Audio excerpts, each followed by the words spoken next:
I think we can all agree that in their current state, submarines really, really break this game. And the longer they're in the game, the more people are going to figure out different ways of just abusing the absurd mechanics of this class. So something you're going to see me do here is just constantly sending out torpedoes into the cap. I'm going to do random pings to try and get random hits, and what that does is it lets me know what's here. And this time I get lucky enough that there's a Salem hard charging in with his radar. So all the torps we sent out earlier, as long as we send them out so that they don't, range by the time they get to the target, we can send the pings once the ship is spotted, and they get absolutely destroyed. So I essentially start sending torpedoes, especially with the bow, since it loads torps sequentially. I send them as my range of 12 kilometers gets to the edge of the cap that I'm going to. Very simple, very easy, and you can just constantly send this stream of torpedoes through, and especially once you get close enough to spot things, well, then it's very easy to take someone out with the torpedoes staggered and already on the way. Destroyers only have a 5-second damage con. Very, very, very easy to exploit. The other thing that's very easy to exploit is actually CVs. I know, it's shocking, right? But they have zero control over when they use their damage con. So you get in range of a CV, you ping them, and then you wait a little bit. Then you launch your torpedoes when you think they're going to arrive around the time that 1 minute or however long damage con is. And then you get a double ping and you Citadel them. They have no control. The player in the aircraft carrier has zero ability to time their damage control at all. So you want to get that ping as soon as you see a CV. Start that cooldown on that damage control, that immunity period. Then we get free pings. And of course, because CVs are pretty big and they don't maneuver very quickly at all, we can get a double ping very, very, very easily. And sure enough, even with a few torpedoes launched, we got, well, actually we have quite a few on the way there, let's be honest. But we only need, 5 Citadels or so to kill this guy, something like that. And with homing torpedoes, double ping, negating torpedo protection, 5 Citadels it is. That's a pretty satisfying CV kill right there. Now, as much as I love being able to kill CVs for free in this thing when I find them, I still don't want them in the game. But it is pretty fun to kill aircraft carriers like that. That feeling of helplessness you have in a surface ship, you can now have the enemy CV player feel a little bit like that. Now moving on to another ship that people think is a little bit overpowered, a little bit overtuned, the Petro, right? Well, we can actually deal with him pretty easily as well. He damage cons are 2 hits. Of course, getting 2 hits is a very scary thing because it adds more damage. It homes for longer against cruisers, and you can ignore torpedo protection, get Citadel damage that you can't heal. We get a blind ping. That's the other thing you can do with these pings. You can actually predict where someone's going to go, get a blind double ping resulting in Citadels. A little bit of luck there for sure, but as people get better with these pings, you're going to see more of that happening. Now, it's not going to happen all the time, but that Petro is not spotted at all. While we've been pinging, while we've been sending these torpedoes out, he hasn't been spotted for quite some time actually. We've dealt 22,000 damage to him. And this ping lasts just long enough for us to get 4 more torpedoes and cause another flooding. 40,000 damage into a Petro that he can't really heal much of that back. Don't feel too bad, he is playing a Petro after all, but it is a little bit ridiculous. Towards the end of this game, I wasn't quite able to carry it out, so what do? Well, we can just go ram the enemy submarine, who's really the only thing that's able to spot me and try and deal with me. And we get a nice little bit of damage at the end.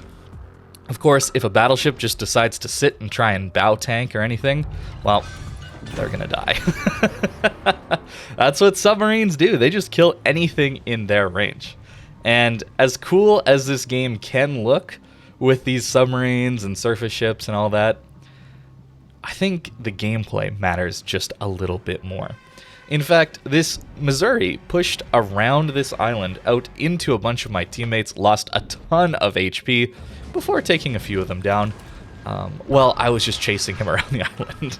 He decided to push out into multiple surface ships instead of trying to take on the submarine. Yeah. And battleships are one of the ships that actually have decent anti-submarine warfare with their planes. And they still want to just run away and not fight. We only hit him with one, but that's okay. His damage con's been used. And we can flood this Missouri out. Not a big deal at all. Send another little ping, get some psychological warfare going on, right?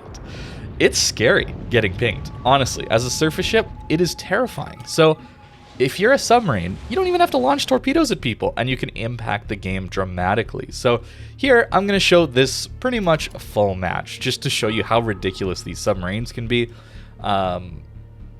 With their pings, with their damage, and more importantly, their spotting. All right, that's what I want you to keep an eye out for this game, is actually our spotting damage. It's going to be kind of ridiculous in this one. We are able to, with very little risk, just charge into the enemy team, because if we end up facing an enemy submarine or we end up facing an enemy destroyer, we could just dip below the water, get away very easily, especially with something like the Balau with the build I'm running, which is trying to emphasize battery charge.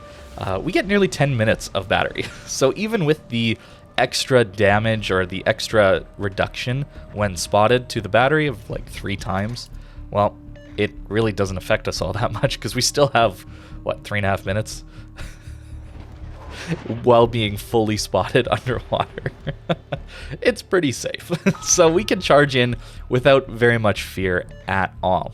And this is a huge help to our team, because it clears off this entire side of this cap, and it gives us huge amounts of vision for our entire team to just farm, right?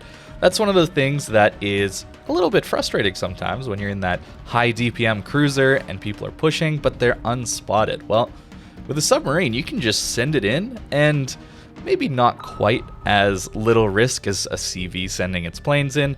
A submarine has very little risk when it just charges in. And in fact, look at our spotting damage. 90,000 pretty much already, and we're 3 minutes, 4 minutes into this game. Kind of insane. We are stealing all of it because we're out ahead of our 2 friendly DDs. And with us pushing so aggressively, our friendly DDs can feel like they can push aggressively as well, since they are able to push without feeling like they're going to get spotted instantly. All of our spotting also helps our friendly DDs feel like they can smoke up and continue to do damage with their guns and all that. It's very, very, very difficult to deal with. And in fact, the only thing you can do is run, and that's what this Vermont is going to do. It's a little unfortunate that that's the only counterplay here, but it is what it is, right? That's what Wargaming's putting into the game. And in fact, we haven't done any damage at all, but I would say we've helped our team pretty much win this flank really easily with all the spotting that we've been doing. This Vermont gets scared of a double ping. Like I said, it's pretty terrifying to receive a double ping from someone, so he damage cons. And that means that we just send pings again and again and again. With the Balau, you can just turn circles like this and actually get all the torpedo DPM online, constantly sending front torps, back torps, front torps, back torps. Although the biggest issue with the Balau, of course, is its range. Only 12-kilometer range on these torps, and we hit 1 torpedo out of the 6 or so that were on their way there with a double ping. We might have dev struck that man if we had more range. So if you're playing a battleship, playing a DD, playing a cruiser, make sure you stay outside 12 kilometers, or at least that you can get outside of 12 kilometers from when the torps are launched. Now, the almost comical levels of homing you can see when these torpedoes are homing on a DD, and we just get to sit here spotting this guy. What's he gonna do? If he charges into us, he just dies to our team. He has to smoke up. He has to do that. He has to try and get away and break line of sight. Well, he damage con to get rid of the ping, and as well as some of the engine issues that he was dealing with. Some things were broken on his ship, so he used his damage con already. So what can we do? We can just ping him in his smoke. What's he gonna do about it? He shoots. We know exactly where he's gonna be. We got more torpedoes on the way, and that's a ping. And he's used his damage con, so what does that mean? That means homing torpedoes are pretty much guaranteed to hit him. It's a DD. What's he gonna do? It's so bad. This is so bad for the game. We've now helped kill a DD, helped with 120,000 spotting damage on this flank. And now we just get to chase the remaining ships into their spawn, and there's nothing they can possibly do about it. It's kind of sad. If you were there for the live stream, this was at the end of one of my Twitch streams, I was going a little bit crazy, I think. It's just so sad how ridiculously easy this is, and how unfun it is for pretty much everybody you're facing. Even the pings are just oppressive. Every 10 seconds, ping, ping, ping, ping, ping. Even if the torps don't come, it's enough pressure to get people to back off. So the instant this Vermont is in range, we just start pinging him. Let him know we're here, force him to back off even further. And that gives our team the ability to just keep pushing in, keep gaining ground. The enemy submarine, he's on the other side of the map, so my team really doesn't have much to deal with on this side here to prevent them from pushing in.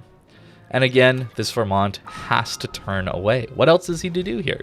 He's left alone versus a submarine. And even if he had his teammates and I get spotted somehow, let's say there's a DD around that spots me or a radar that spots me, I just go below water and maneuver as much as I can to dodge the anti-submarine warfare. I think it's not that difficult to actually dodge the planes coming in from anti-submarine warfare.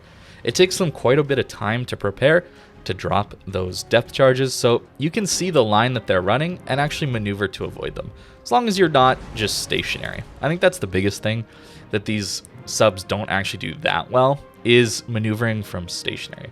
They take forever to accelerate, and that's why I'm pretty much always trying to stay at speed, stay relatively horizontal, maneuvering, that kind of thing, just so that I don't actually get caught by something. Now, the other thing about the Balau specifically, but you know the other subs as well, is you can just launch these back torps without actually pointing them directly at the enemy ship you have pinged. Look at them turn, right? It seems to be around a 45-degree angle. You can get the torpedoes off it, and they still home. I'll have to do some testing when the subs, if the subs, hopefully not, again, hopefully not, that they actually get into the game. It'll be interesting to see in a training room, for example, what is the most extreme angle you can send the torps at where they actually still home. Oh yeah, torpedoes ignoring torpedo belts. Well, that means detonations are more likely, right? Fun and engaging. Do you know what doesn't have to deal with detonations? Submarines. Yeah, they actually don't detonate. You don't have to run det flags. You have no worries about detonating ever in these things. Maybe an interesting way to consider the two classes that don't have to deal with detonations are the ones that are most game-breaking. Isn't that kind of interesting? And yeah, 135,000 damage and 113,000 damage and 135,000 spotting damage.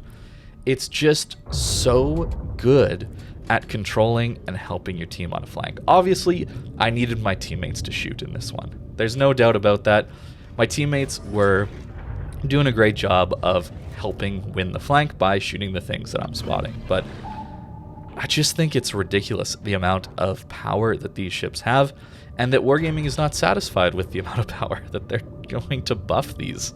They're looking to add more battle impact to these things. And yes, obviously not every game is this good, all right?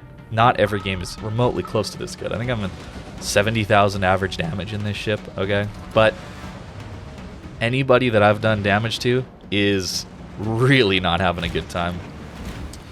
Now this Yu Yang does approach me and try to drop a bunch of depth charges, but we just turn away. As long as we don't drive into his path that he used, he's actually not going to be able to kill us. He used his damage con. We launch our back torpedoes at him, get the homing ping on him, and there you go. Another 2 hits, breaking his rudder, and getting him spotted for our teammates to shoot at. And now, honestly, what is this Yu Yang to do at this point? He has such little HP that he cannot charge into me again. So honestly, I'm just going to try and see if I can spot him again. Dipping up and down, below the surface, above the surface, trying to get this guy killed. And at a certain point, he's going to be outside of our range of detection when we're on the surface. So then we have the ability to just go above again and try and just charge into him, spot him. Then the instant we get spotted, we can just go below water. And then we're immune to him until he gets right on top of our ship. But we have a Minotaur right next to us. Pushing into a sub, even this late into the game, is extremely dangerous. Here, I make a big mistake. I should have waited for my sonar to come up, and then I would have been able to see these two DDs here. But we're able to maneuver below water so quickly that, honestly, we didn't even die. We're on like, what, 4,000 HP? Didn't even die to that. Now, there's an enemy sub that's come to try and deal with us. That's not a big deal. We pop our sonar. We try and get ourselves into a position to dodge his torpedoes. He didn't actually send them in a very good direction, and we sent ours quite well. Unfortunately for him, I guess he didn't have his damage control up. Maybe he was saving it. I'm not actually sure. But this Yu Yang really wants to kill me. So my sonar gets him pinged for a second for me to see, and then I get a ping on him. And what does that do? That is constantly updating his last known position on the minimap. So I know he's not directly over me yet, so I just dip up just high enough to get him proxy lit, and my Minotaur kills him. You can't push one of these things unless they're absolutely alone. If there's any teammates around a sub, do not push into him. You have to try and spot him and get your battleship's anti-submarine warfare to kill him. It's very easy to counter subs, and especially DDs, in your submarine. It's not hard at all. They just can't push into you, and that's their only means of dropping depth charges on you. And remember, we have a 10-minute battery with this thing. 10 minutes below the water. It's kind of ridiculous. Anyways, I hope you guys enjoyed. I'm not a fan of subs getting in this game, but we'll see what happens. I hope Wargaming takes it back to the drawing board and dramatically changes this thing. And maybe at the same time they could change CVs as well. And we'd get a fun game again. So thanks for watching, guys. Hope you have a great rest of your day.